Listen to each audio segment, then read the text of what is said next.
Si volem entendre com era Mont-roig a l'època medieval, ens hem d'imaginar un poble amurallat i amb un gran castell on hi vivia el senyor feudal. Benvinguts al nou podcast de Les Pedres Parlen, on avui us descobrirem un petit tresor d'aquella època.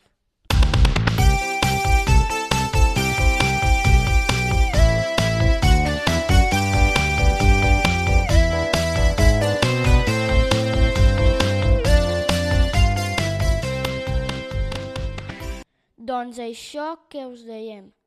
Mont-roig estava tot emmurallat i tenia un gran castell. A què costa una mica d'imaginar? Aquest castell estava col·locat on avui en dia hi ha l'església de Sant Miquel. L'antiga muralla passava per l'actual carrer de la Murada, plaça Joan Miró i carrer de la Roca. De la muralla en queden molt poques restes. Aquesta muralla tenia dues portalades, el portal de la Canal i el portal d'Avall.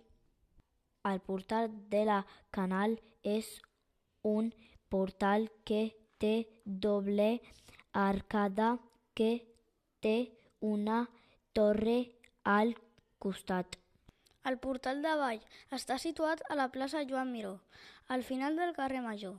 Té un escut al mig amb la data de 1595. Aquest portal es va restaurar quan es va construir l'església vella. A la part inferior del portal encara es conserven els dos guardarodes que protegien els brancals de les rodes dels carros.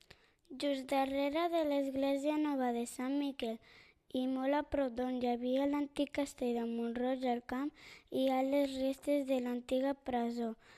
La presó queda integrada al carrer de la Pica i en destaca la porta dovellada amb la pedra roja de la muntanya de l'Ermita i una finestra petitona amb una reixa de ferro molt antiga.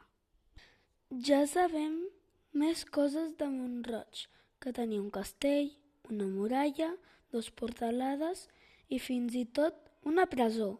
Seguiu-nos i junts descobrirem moltes coses del nostre passat.